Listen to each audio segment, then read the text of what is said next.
We are gonna start a mystery, Brindlewood mystery. This is from the Nephews in Peril, which is their new codex of mysteries. It's called A Throng of Vice and Liars by Alexi Sargent. Setting up the scene, the Maven's own headquarters, the Candlelight Booksellers, is playing host to a rare public appearance by renowned and reclusive author Herb L.L. Paxton, creator of the Rime of Earth and Amber's fantasy series. He's come to do a book signing, QA, and panel, made all the more attractive to fans because it is moderated by Leela Henley, star of the massively successful TV series based on Paxton's books. In gratitude for the Maven's long patronage of the bookstore, owner Janet Flock has gotten the Maven's backstage passes to meet and mingle with Paxton and his close associates. I'm going to ask each of you 2 establishing questions. 1, this event is taking place like 4 or 5 p.m., so a little bit in the afternoon leading into the evening. I'm going to ask you this. The first question, what was your Maven doing before going to this event? It could be really anything dealing with your cozy place, hobby, activity, anything strange. And then 2, have you read any of Paxton's books? The first one of which being a Tome of Bones that you may have received as a birthday present from a nephew or a grandchild. And if you have read that, you have to supply which character's shocking death caught you by surprise. So what were you doing, and do you know anything of Calamity? Okay, I'm gonna be that person. I'm so sorry. What was Paxton's first name? Herb. Herb. Herb. And then Lena's last name is Henley. Henly. And then Janet Flock is the owner of the bookstore. Yeah, Janet Flock. And y'all would know Janet Flock very well. You hold your murder mystery book club at the Candlelight Booksellers like every Wednesday and Sunday for like the last 10 years or something like that at this. So you know her very well. Amazing. Okay. I just wanted to make sure I had that written down. Feel free to take as many notes. Oh, I will be taking all the notes. Yeah. So Latrice, what time of day would you say that was that we're at? So it's happening around 4 or 5. The event itself is going to happen in the evening, so it's like 6 or 7. But you want to get there a little early for the meet and greet to meet Paxton. Some of you may be more thrilled about meeting Paxton than others, but meeting Paxton and some of the celebrities that are there. Then I think Latrice, she has read these books, or she read most of the first one. But she was so upset when Dolan, the funny sidekick, was offed in such a horrible way. She thought it was a cheap way to advance the plot, and so she stopped reading it and refused to read the rest. So she actually has not finished the first book. Okay, yeah. And she was in her garden, just kind of doing her thing in the morning, had her tea, and then got ready. Probably took like a nice hour to get ready, to kind of look her best. I think she's only going because everyone else is going. She kind of has a little bit of a vendetta against the author for killing off this character. So she's not that excited, but she's going to look good.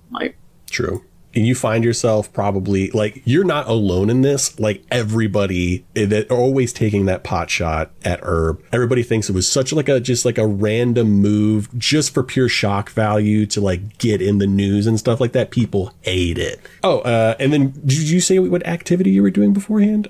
She was doing her gardening. Gardening. Okay. She does that every morning after she takes a run. All right. Cool. All right. VJ, what are you doing and have you read the books? Yeah. So LMA is actually finishing up the book, has this weird thing about I can't go to book signings or anything that has to do with the authors unless I finished it. Also stopped for the same reason for a little bit because of Dolan. However, finished it with the hopes that Price Hanrahan, who was just an absolutely awful character who actually deserved the death that Dolan got, also got a terrible death, did not, got a dignified death when that death should have belonged to Dolan. But, if Dolan was going to have to die. So right now, has finished the book, is finishing up getting dressed, is in this like teal blue 2-piece suit, has a black shirt underneath buttoned up, has again, the like kind of teal blue hat. It has way more of the mesh. It kind of comes down a little bit in a veil across the eyes just a little bit, and is ready to go give Herb a piece of their mind because God, oh, yeah. What a terrible way to end that book. You are a granny on a mission. He must know he is done wrong. Alrighty. Danny, I think it's your go. I think you can find Bunny sitting probably like 6 inches from her old box TV, watching episode 73 of Iron Chef, kind of repeating the recipes, and kind of on the phone, she can hear her oldest son kind of rattling off this tomb of bones, and they mentioned Dolan and they mentioned Price, and like Bunny definitely promised their oldest son Baxter that, you know, she would read it, but she has not read the books at all, but will keep encouraging him to find his passions in Paxton's books. So we'll support, pretends like she knows, but has no clue who this person is, or really cares about Herb Paxton, other than the fact that his name's Herb, and she does enjoy a good herb from time to time. All right. Love it. Love it. Love it. Love it. Chowder. But what is your granny doing? Marilyn Graves. Marilyn Graves, the way she came across the book, she saw it sitting on a shelf and it had like demons with abs on it, and she was like, "Ooh, this looks delightful." And she opened it up. She quite enjoyed her read. You know, she was particularly enthralled with the villain Cult Bone Master. She cheered when Cult Bone Master led his army to kill that very plain toast Dolan fellow. She wants to attend the book signing so that she can tell Herb to like give Cult a shirtless scene in the next book. Once a cult. I'm writing all these down for reference, so that's why I don't have the other thing open. But yeah, once more cult shirtless. All right. On the day of before attending, she, you know, put on some makeup, got a little goodie basket with like what she thinks would be a very appropriate tea for Herb's body of work, and to give as a little gift to him. Nice.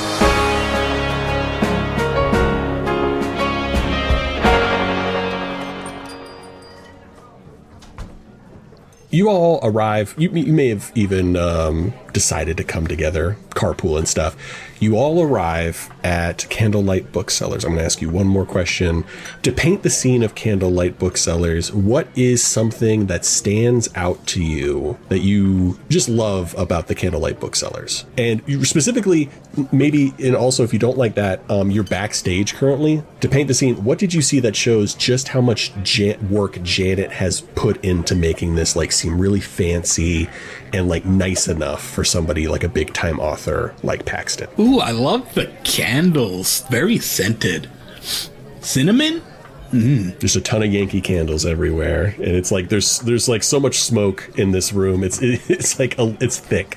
Well, the subtle touches of the bone motifs are definitely nice for this particular individual, even if I personally wouldn't go out of my way to do that for such a horrid writer. But I do appreciate her and the style she puts into these kind of things.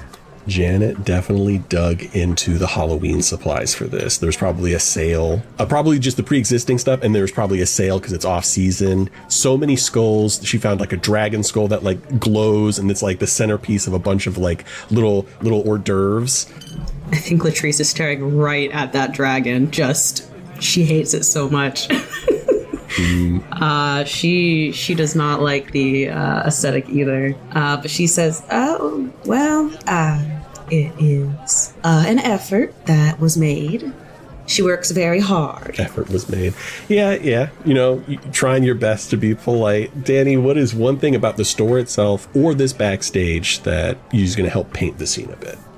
The backstage has these hors d'oeuvres, but there's kind of like this ornate fountain that is just fruit punch, Hawaiian punch, but it's like it looks like it's pouring blood, and you see Bun Bun just kind of like come up with her little slippers on, and you see her drop off like 2 little plates that she has made, and they're these xiaolong baos that are filled with like tomato soup. It's this fusion of a soup dumpling with tomato soup with some encrusted cheese that has been on these baos, and she's like, oh wow, blood. Red things are bloody. I'm pretty sure Baxter mentioned that this book had a lot of blood, so I guess that makes sense. As you put him down, Janet comes over. It's like, oh, Bunny, you're too kind. You didn't have to bring anything. I told you I'd have everything catered. But these look so good. And she kind of like takes a bite and like blood starts to drip. Oh, these are so cool. They're good. I gotta, you know what? I'm gonna see if I'm gonna take a plate over to Paxton.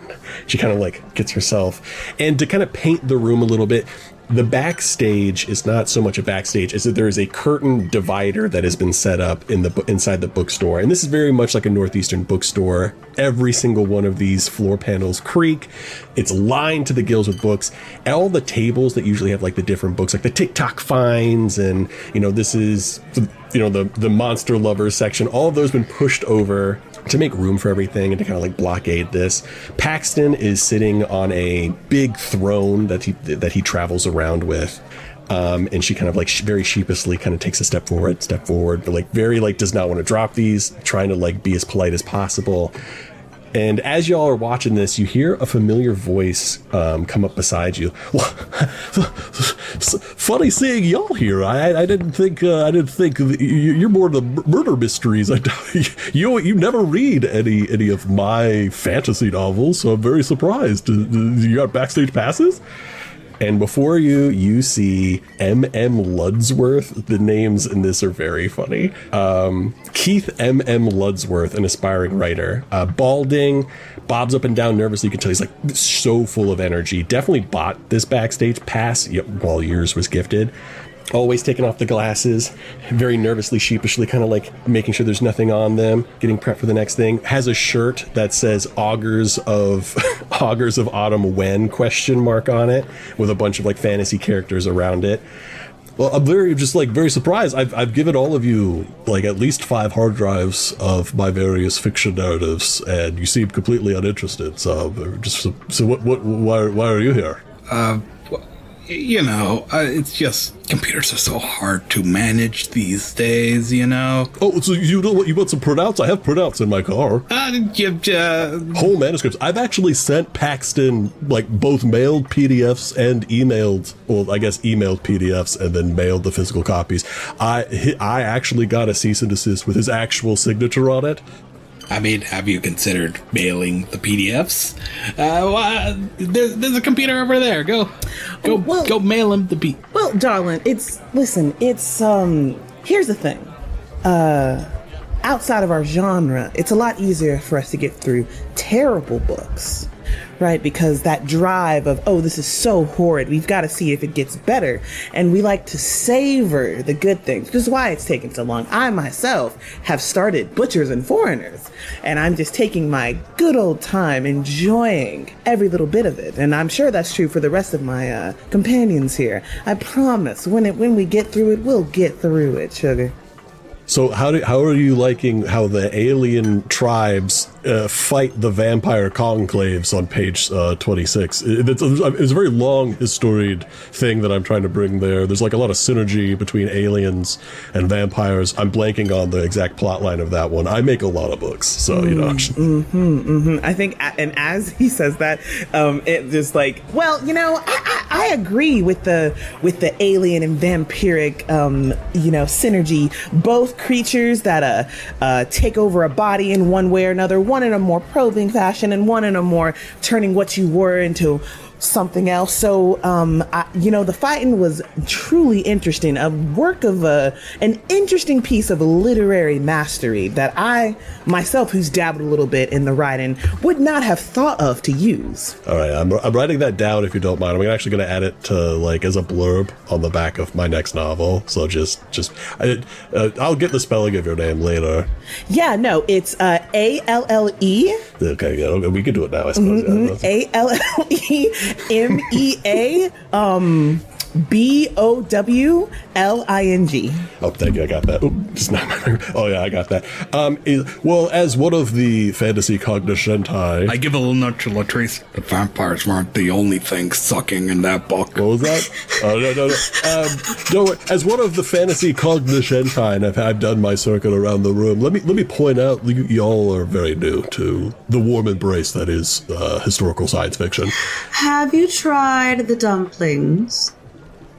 Oh no, I'm gluten intolerant. I actually don't know if there's gluten in. There is. There is, sadly. But do you know everybody else in the room? As he kind of like points to the wider aspect of the room in this backstage. You know, I think it would be real nice if you could get Janet a punch. She's just been running around and she's been managing all this backstage. I think it would be real nice if someone got her a punch and maybe she could help you talk to Paxton. Oh, well, technically I'm not allowed within 15 feet of it, but maybe he won't be as litigious as last time.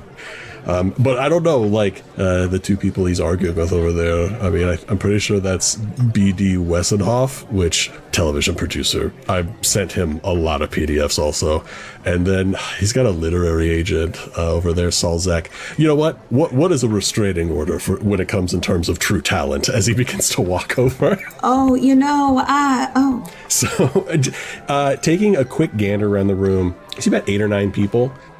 Of course, you see Paxton is a big, kind of like physically putting distance between himself and other people as he's sitting on this big chair and he's like everybody's like at least a few steps off. He is in the middle of an argument with 2 people. One really nice suit, prime primped, like blacks, nice velvety look to it, got like an earpiece in the ear.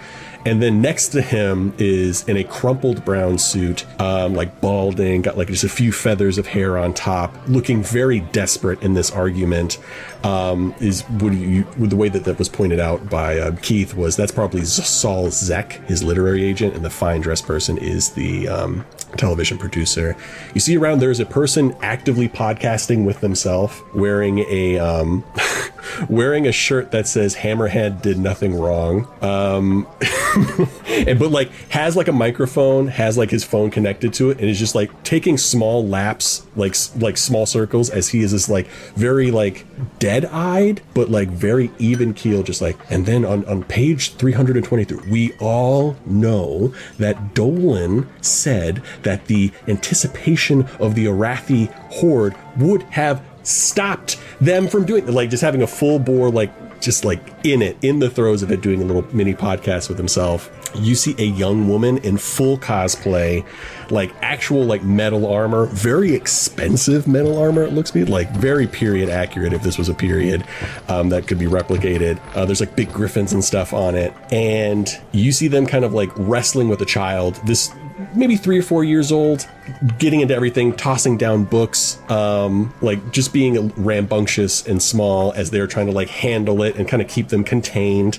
You see another person. If somebody could roll a reason roll, this would be a day move reason. You might discover some of the other people in here, maybe some ideas of who they are. And we roll how many d6? You roll 2 d6, and then you can add your reason to it, and then tell me what you get. And do we all do that, or just one of us? Only it can be one of you if you want to attempt as well. You can. I got a 9. So that's a day move. So that's a mixed success, but in this it's very low stakes. You are obviously like. If you go through with this, so I'm going to set the stakes, is there something that you would fear that would happen from this move? Like just kind of like ogling people. It doesn't have to be like a real like scary fear. It'd be like, oh crap, this person's going to come up. Yeah, I was about to say that. That's what I could think of as someone she does not want to talk to is going to come up and talk to her. All right. Latrice has a problem since stopping therapy where she no longer has a filter because she has spent so long keeping a lot of her thoughts in. So now she spends her time saying exactly what she wants.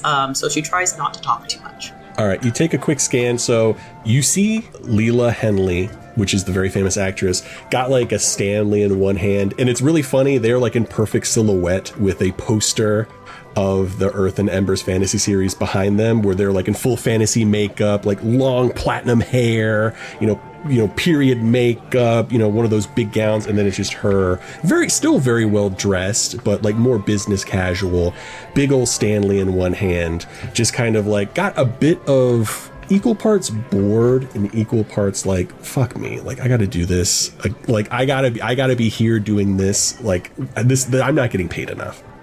And then another person that you would recognize, you see Sandy Branderson, an upstart author known for a prodigious output of books, like 40 plus books in the last several years.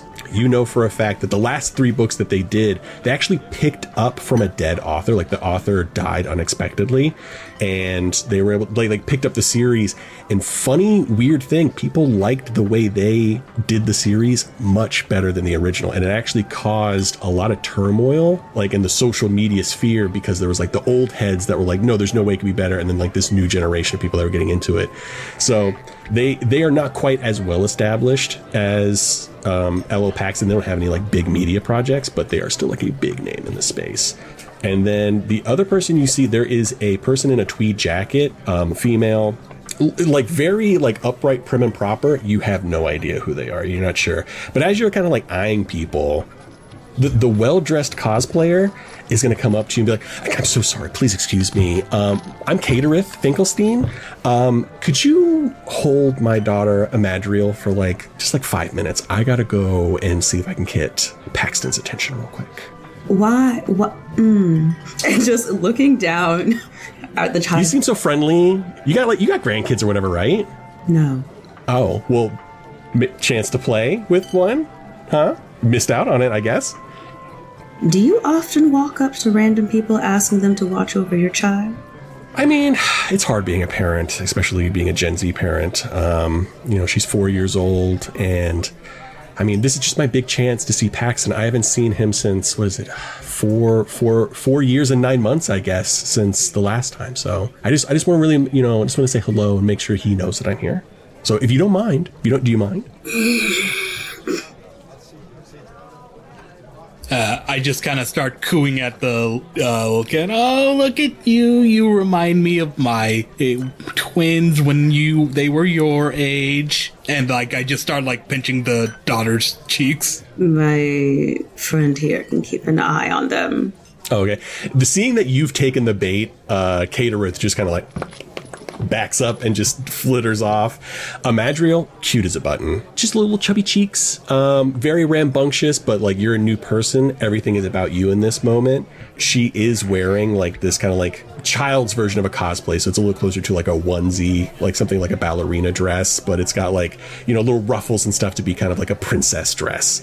You can tell that there's a stitched little griffin on it for the house coat, or the coat of arms for the house.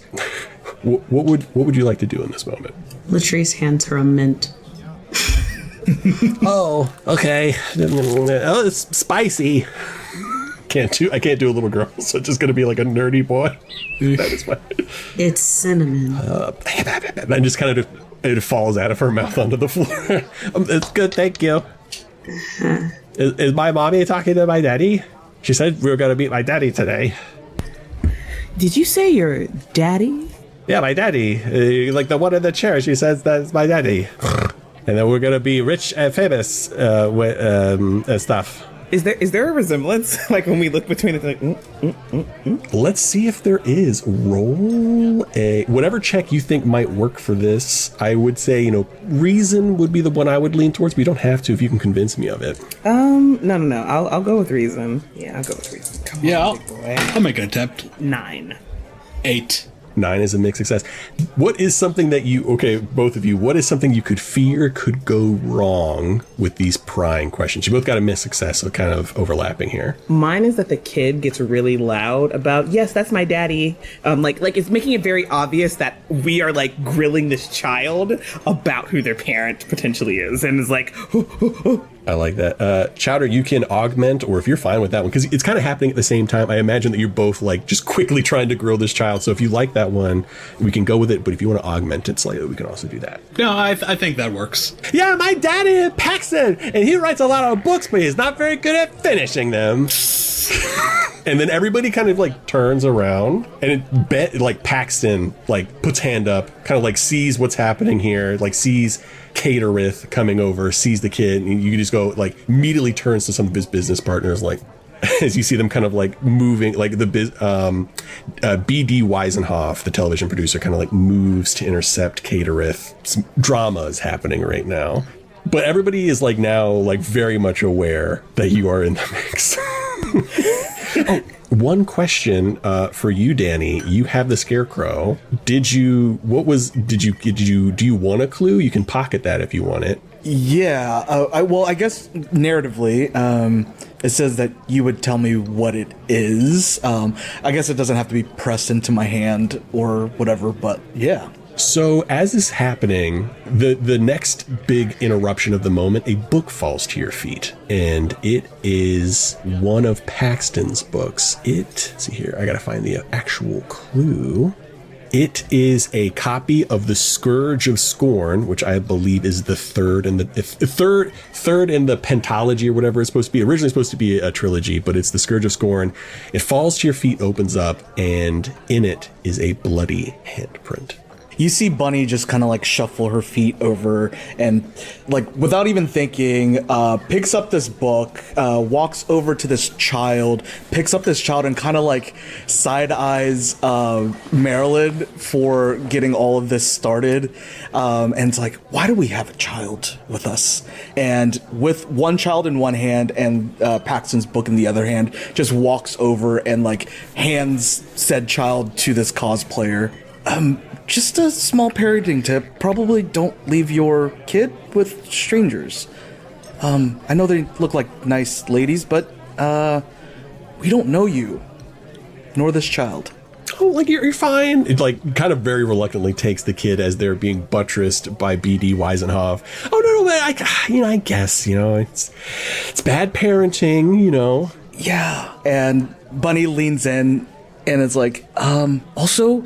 Probably shouldn't tell this child that that's their father when it's not their father. You hear the loudest sigh from BD Weisenhoff as like this, he overhears slightly, and she kind of like gets in your face, like not like aggressively gets in your face, but closes the distance with your ear. Is like, well, you wouldn't know anything about that. You're just some old lady that I doubt even has read any of these books. So why don't you hand me my child? And you just see Bunny with a dirty little finger put right up to this cosplayer's face, and it's like, excuse me, can you not talk to your elders like that? And maybe just get into the back of the line. Latrice is right behind her, by the way. As soon as this lady got close, she was right behind her. Exactly. It was like I think Ella May was about to, was like, actually, Bunny can handle this. Just like, You hear like a chortle from Leela Henley as they kind of like take a deep drag off their Stanley cup and just kind of like shake their head like what the, she's like... And like Marilyn like interjects, also writers aren't, take it from me, take it from someone with experience, writers are bad lovers, just get that out there.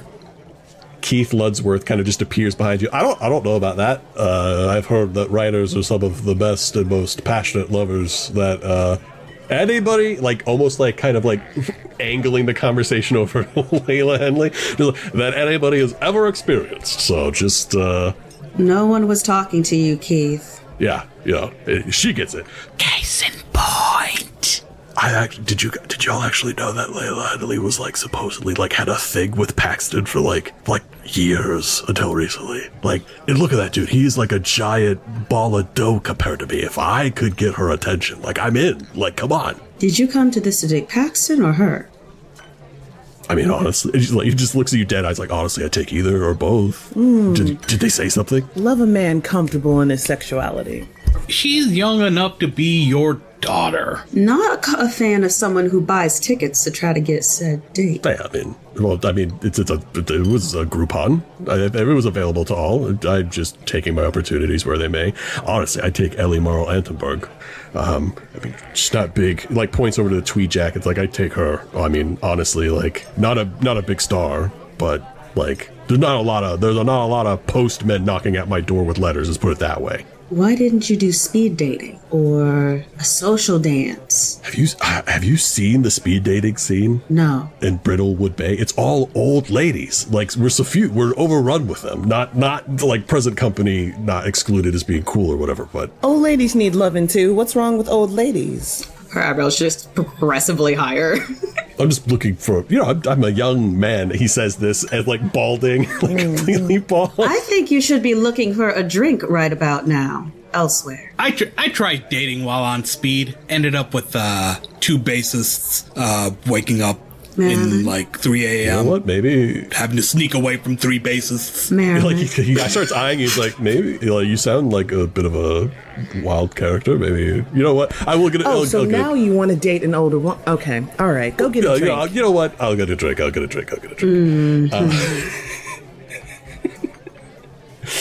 Marilyn, you gotta stop telling people about that. It was relevant to the topic. Speed dating.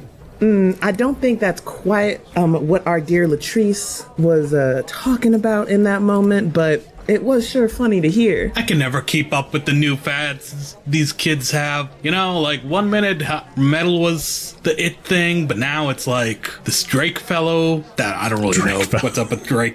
Don't you mean Kendrick? Wasn't there just a beef going on or something recently? I think it's Kendrick now. Change the Drake. name. Yeah. As y'all are having this discussion, the podcasting person literally just like intersects your conversation as if you're going to podcast. All right, I am in the backstage. We're in the thick of it. I have yet to accost Paxton for all of his atrocities, imagined and real, but I have some real live fans backstage at the Candlelight Booksellers, and I want to get their opinions.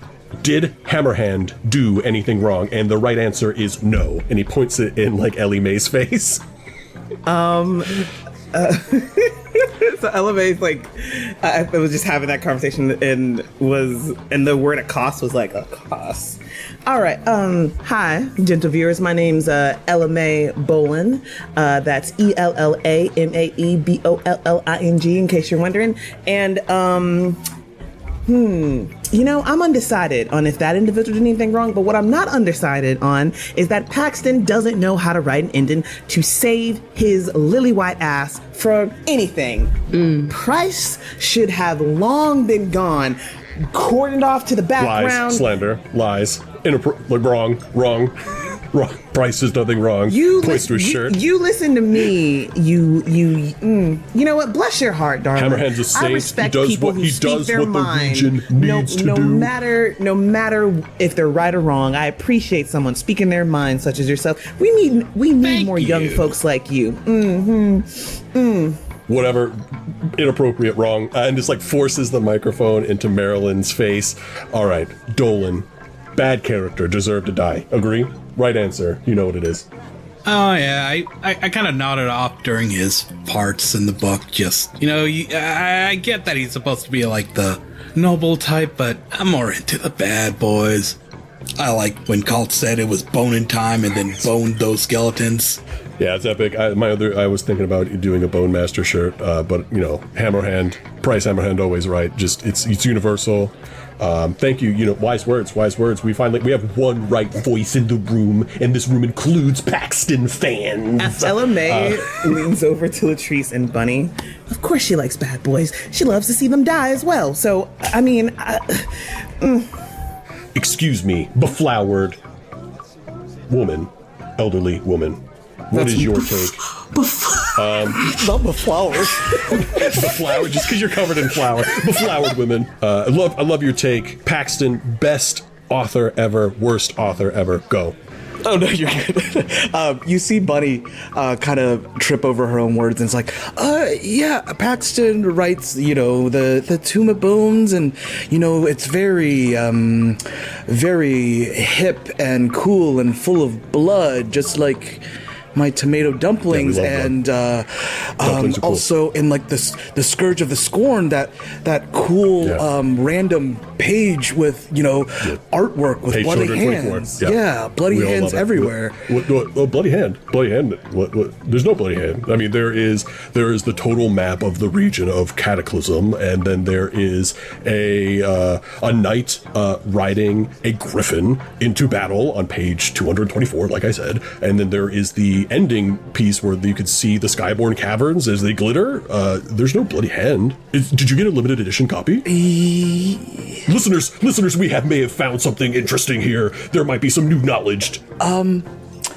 No, sorry, this copy is for my son, and I like will pay you $10,000. 10,000.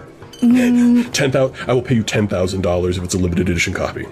And you Because I just can also get it signed. you see Bunny just kind of sweat a little bit and like kind of like shoves the book over at LMA's direction, and it's like, I think this one is for exclusive members to the Paxton Fan Club of Blood. There's a fan club that I'm not part of. Sign me up. Let me write that down. I'll give you Unfortunately, the only way you can be a part of that is to be over the age of 60, and yes, it's for the older fans. We're not quite catered to in the situation, so. I know how to fake my age. I know how to cheat on a government level with my age. I'm actually receiving welfare right now. Dear Lord. I don't think you should be saying that. You know what? It's the record button. Don't worry about it. Just joke. It turns on. Just jokes. All jokes. Talking to old people. Yeah. So if you could, can I give you my email for that group? Or? I remember when I real, faked my reasons? age to get into that bar. Good times. Which one, Marilyn? Just kind of looks at you blankly. Turns back at the recording. Jams the microphone in Latrice's face. All right. Final question of the group of what I can only assume to be mega ultra fans, warriors for the Earth and Embers fantasy series. Do you have a favorite ship in the novel? And get gratuitous if you wish, as he pushes it into your face. She fully pushes it back, like with hand on the mic.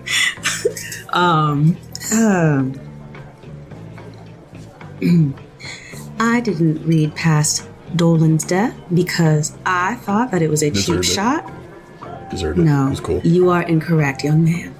I read It the was book a 15 cheap. times. Shh, I am speaking. If you're going to ask me to speak, you should really wait because you're going to have a lot of editing to do. Now, Never edit anything. I It's all don't raw. think that. Okay, well, Dolan's death was undue. Just kind of like looks at you like, what? Clutch pearls. Wait, what? No, I can't get disfocused. I got. Dolan's death was cheap shot, bad writing, undue. I put down the book and have not read a single word since. You know what? Hardcore. You know what? Believing in a book and its direction so hard that you stop reading it because of a bad choice by an author. I respect that. That's hard respect. Big respect. I think we can all agree that Paxton is the best writer ever, and also the worst right listeners. He'll never finish Augurs of Autumn, and God forbid he finishes the next book after that he hasn't even released the title for, as he kind of like wanders off and continues to talk into the microphone. Do you think anyone listens to his program? I mean, radio's dead these days. I mean, podcasting's not quite radio, darling, so it doesn't have the same issues, but it's a hit or miss, I think. I thought podcasting was just radio, but in a pod. Not quite, beloved. What's a pod? Like peas in a pod, or? Yeah, I mean, yeah, peas in a pod, I mean, it's that new brand, right? Peas, I believe it was. It was named after some sort of plant. Marilyn, have you had any water lately? I had this tea. Poppy. Okay, we're gonna get you some water. She just walks off to like a Poppy cooler. tea. All right, you walk off to it to get a drink. Mm-hmm. Sitting there at the little flowing thing of Kool-Aid, you see that very upright individual, like wearing a tweed jacket, very like prim proper, kind of very daintily like putting a few hors d'oeuvres on their plate, and then they were like prepping a cup full of juice. You would know them to be Ellie Marl Antenberg, which would be Keith's lowest rung for people that he is trying to hit on at this event. Latrice, so you said they're wearing a tweed suit? Like a tweed jacket with like little elbow patches. It's not unstylish, but it's definitely a little stuffy. I see. Latrice, who I forgot to mention, is currently wearing a... she wears a lot of tracksuits, but this is one of her nicer ones. Like, Thus concludes this is, our session 0 for Dice Populi Brindlewood Bay. Get ready to see these grannies in action in our next episode. Tracksuit. Dice Populi is a comedy new TV Yemen program production produced and edited by, with original music by Colin Ketchen. This I episode love it. features Ryan Mossbarger as your host and Granny Master, along with VJ Harris, Danny Quatch, Calamity Kaye, and Taeemul Chowdhury. Find all the links in this episode's show notes. Anyway, If you enjoy the show, you can support it by joining our Patreon for access to bonus podcasts, subscribing on YouTube to boost our numbers, joining our Discord, and bringing a friend. All of this is easy to do but at yeah, it has, like, a little dicepopuli.com. L, So thanks for listening, and that we'll see you in she 2 weeks for our bedazzled first on it proper adventure because in that's Brindlewood Bay. And yeah, she kind of like looks at the suit or the jacket and goes, "Aren't you warm?" Am I warm? Yes. But I find places like this to be just a little bit frigid, generally speaking, so I don't mind the warmth. Interesting. Are you a fan of Paxton?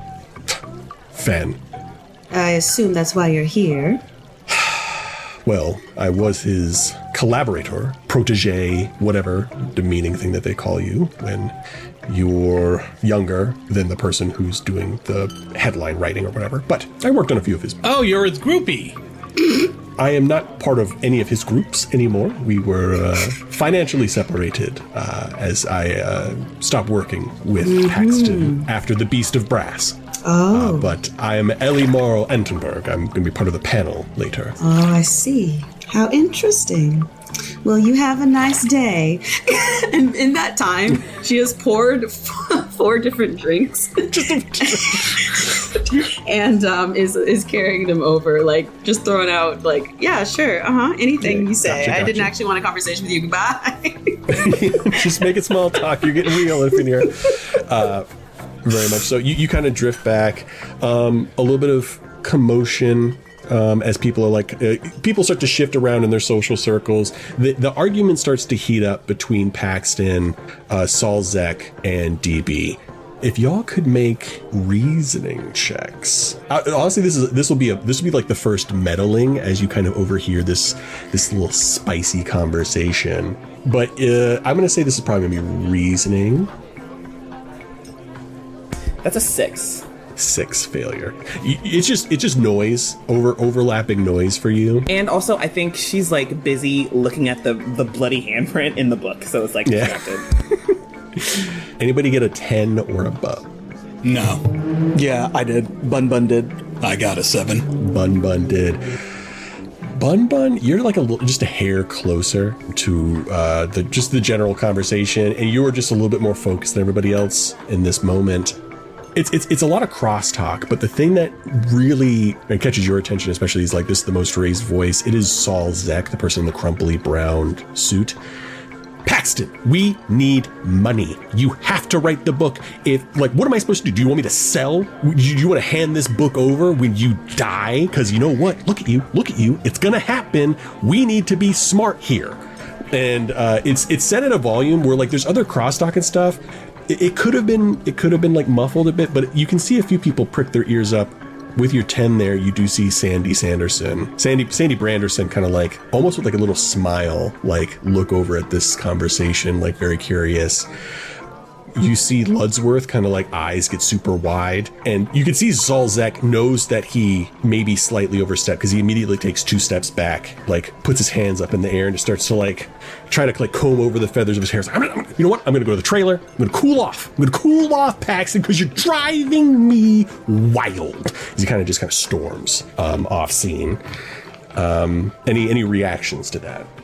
Yeah, you see Bunny just like taking this reaction and kind of shakes her head a bit and turns around towards Latrice coming up with the drinks and kind of leans in and grabs one of those drinks and is like, I know we're here to like support Janet and stuff, but are these books good? Oh, I don't particularly care for them. it attracts quite an audience, and I'm here just to maybe get an autograph for my son, but you see Bunny just kind of like look over at LMA, and it's like, so there's like a handprint in there, and there's some weird talks of death. Just like, why are they having business conversations here? I could be at home watching TV right now. You and me both, darling. Can I make a reason? Like, can I investigate like this handprint? Like, what is going on here? Like, how old is this blood? Like, how big is the hand? Like, what is going on? This will be a bit of a meddling roll. This will enhance the clue that you currently have. So currently, you have 2 clues to a crime that has not even been committed yet. So you can investigate that clue by doing reason. It'll be a day move. What do you fear might go wrong if you mess up with this in some way? I fear that I fear that I'm getting so focused and touching it that like I get distracted in how focused I am and I damage the clue somehow. Ooh, we're gonna. So you know what? We'll do this. Remember, if you do fail or make success, you can always use a crown. Bump it up. No, wait. I'm gonna swap out that. That is a 10. A 10 is a success. You take a look at this. It's definitely not a new copy. It's too worn. Like, Janet takes really good care of all the books in here. So, and there is a used section, but you're not in the used section. This didn't fall from the used section. This is the new books, fantasy, sci-fi section. So this is, somebody put this here for some reason. The hand is... It's hard to say. You're pretty sure that this is not actually a handprint. This is somebody drawing in blood a handprint because it's a little stylized. It's not, the proportions are a little bit off, and it's not like, there's nothing there that would lead you to believe, oh, this is like a small woman's hand or a small child's hand or like a huge brawny man's hand, whatever combination of those. It doesn't lead you to believe it. It feels like this is an artist rendition. This is something that took time and probably, and like the page that it's on, it is on a page, as you read through it, it's like a kind of a controversial point. It's not as controversial as when Dolan died in the first book, but this is the third book. And like, it's a scene about Dolan. It's a flashback to a couple years before Dolan died. And it's Dolan talking about like honor and doing the right thing. And like how sometimes doing the right thing is also doing the violent thing.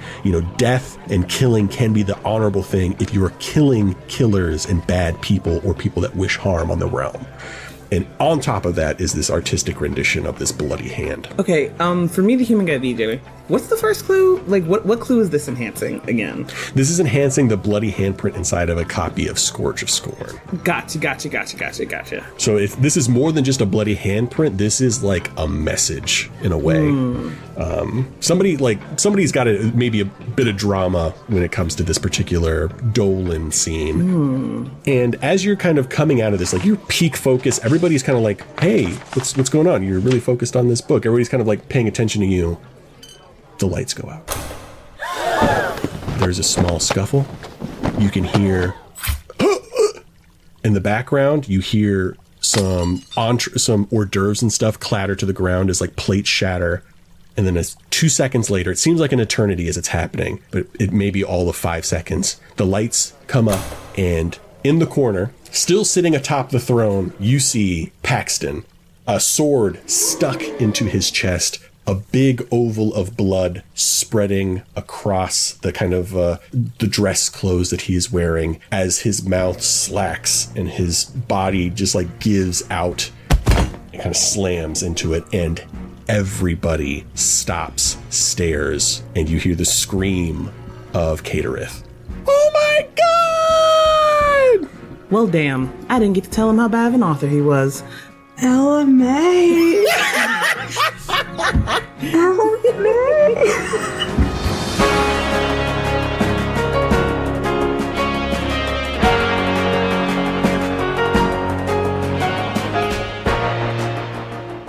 Dice Populi is a common geeking program production produced and edited by me, Colin Ketchen. Original music is by me with additional materials provided by Epidemic Sound.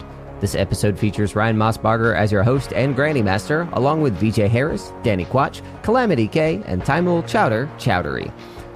Find all their links in this episode's show notes. Thank you to them for joining, and thanks for listening, as we try our hand at a cozy, spooky mystery for the first time. Who killed the beloved author Paxton? I have a feeling that 4 grannies are on the case. We'll see you in 2 weeks for the continuation of Brindlewood Bay.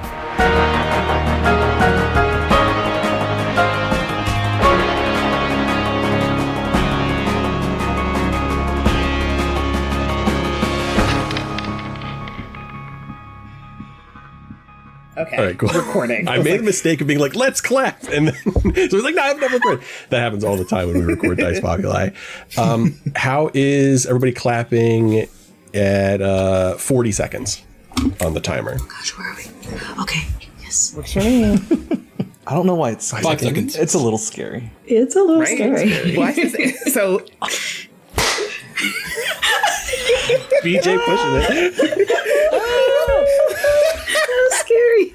Look, look, man, it's a lot of pressure, man. Also, I feel like I laughed right next to the clap. That might make it hard. All right, no, it's all good.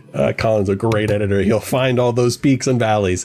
Thank you, Colin. We are going. Yeah, thank you.